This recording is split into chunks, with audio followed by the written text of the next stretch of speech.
I like stories. Dave and Trish, come up here.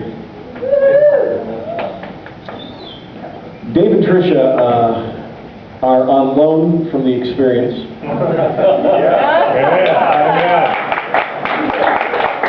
To the state of Washington. The whole state. The whole state. Dropped an email a couple weeks ago. I'm like, would you guys come back for 4th anniversary and share some of your story? They said yes really fast, and I think maybe it was just an excuse to come back to Idaho where they belong. From the mission field. From the mission field in Washington, yeah. They actually live right over the line in Oregon, so God kind of got them in 2 states. But we're praying. We're going to be praying here as a family for you guys that God would recall you from the mission field. Send you home. It's about time for furlough for a long time. If you've been to the experience more recently and you haven't met Dave and Trish, Dave and Trish were foundational in the start of the experience. Were key to the beginning of this family and this ministry. And I remember Tricia and my wife go way back to high school and college, and they were roommates and that kind of thing. And my wife and I got married, and then we got back from our honeymoon, and within a couple weeks, we went to Dave and Tricia's wedding. And there they were, and that was fun. And then we went back home to where we lived. We lived in Michigan, the wedding was in Michigan, we went back to our house, and that was that. And then God moved us to Idaho, and lo and behold, Dave and Trish were in Idaho, because Dave was from Idaho, and Trish moved out here after they got married, so that was very cool. I'm like, oh, we're there. And I remember we went around to some churches to talk about the project of the experience. And I remember, as we were doing that, we went to the church where Dave and Tricia were, and I don't think we were even presenting there. I'm not sure that church wanted us to talk about it. And but my wife, I think, was singing on the praise team or something that weekend with Dave and Trish, and went to potluck afterwards. And my wife and I were walking back to our minivan, and and we're talking about it. And I remember saying, well, what about Dave and Trish to help out with the experience, be part of the launch team? And my wife said, yeah, I don't think that they would come.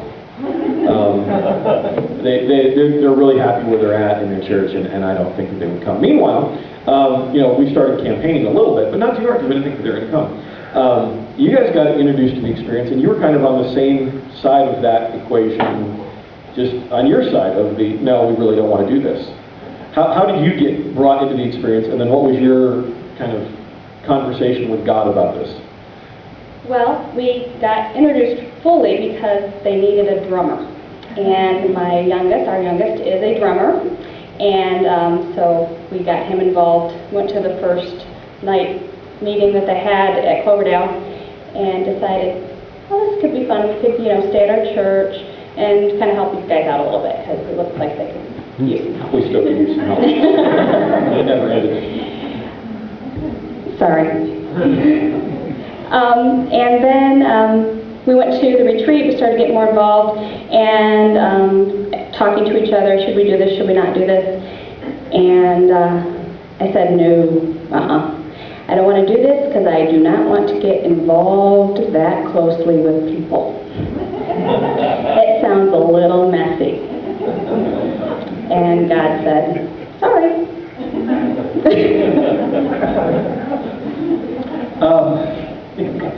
Kind of, where were you at that point spiritually? Cruising along, thinking everything's going good, and I'm doing everything I'm supposed to be doing, and so there I am. How about for you, Dave? What was going on? What was your impression of the experience, and where was kind of God pulling you at? Well, I was really interested in getting my son involved in doing stuff besides just high school, playing drums, and he was interested in guitar and all that kind of stuff. And so when Brian and Shell presented that opportunity, I thought, well, we need to get behind this and support this. And so, and he just came alive. He just really loved it.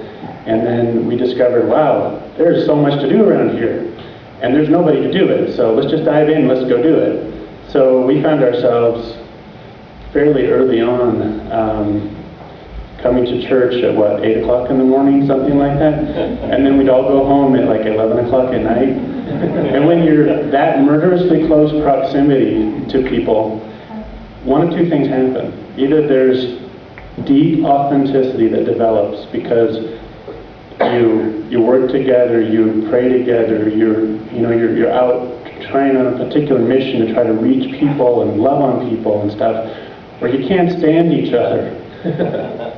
Well, the first is what happened, and I've never experienced such an amazing closeness with so many of you. I've never, ever in my entire life had anything that authentic, real, a little messy, yes, but truly the most amazing experiences I've ever had in my life, and I miss it terribly. And how did that impact you, and how did that grow you? Well, like Tricia said, we were kind of, when we first met you, we hadn't been married all that long. When we first started coming here, how long was it? I don't remember, but we were trying to get used to the whole people accepting us as a couple and all that, because I'd been married before, and well, we don't want to go into all that. That's kind of messy too. My first experience, pretty messy. Okay, well, I was married for 17 years, and my first wife died of breast cancer. And that really pretty well killed me, spiritually, mentally, emotionally, and everything. And sometime, maybe I'll share that whole testimony, how God totally reversed that and gave me life again, because that was truly, when I first believed I ever received life, even though I was a church-going, what I call a church-going pagan all my life. But God showed me that I was never intending to go here, but I guess this is where God has taken me. God showed me that faith and hope and Christian growth and development and stuff is all about Him, all about His grace, all about His love, and has nothing to do with my performance, either good or bad. Amen. And that He accepts me and loves me, and therefore He accepts and loves other people like that. And so He gave me capacity to reach out and love people that I was totally shunned away from, and totally radically changed things in my life. And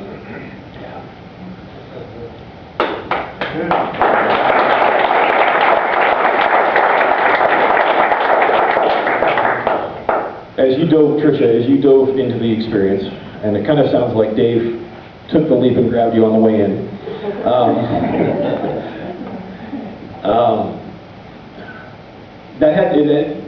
What you had feared, it's messy and getting very close to people, that what you greatly feared came to pass. You got close to people, and it was messy, and it was relationships and life. How did your attitude change as that began to happen? How did your perspective towards relationships and getting deeply involved in ministry, how did that change? Well, it got uncomfortable and comfortable at the same time. That, again, I hear lots of people saying that pushed me out of my comfort zone. I'm right there with you. And was very much so at the time, too. But He pushed me to a place that used gifts that I believe He gave me in ways that I would have never, ever attempted to do. And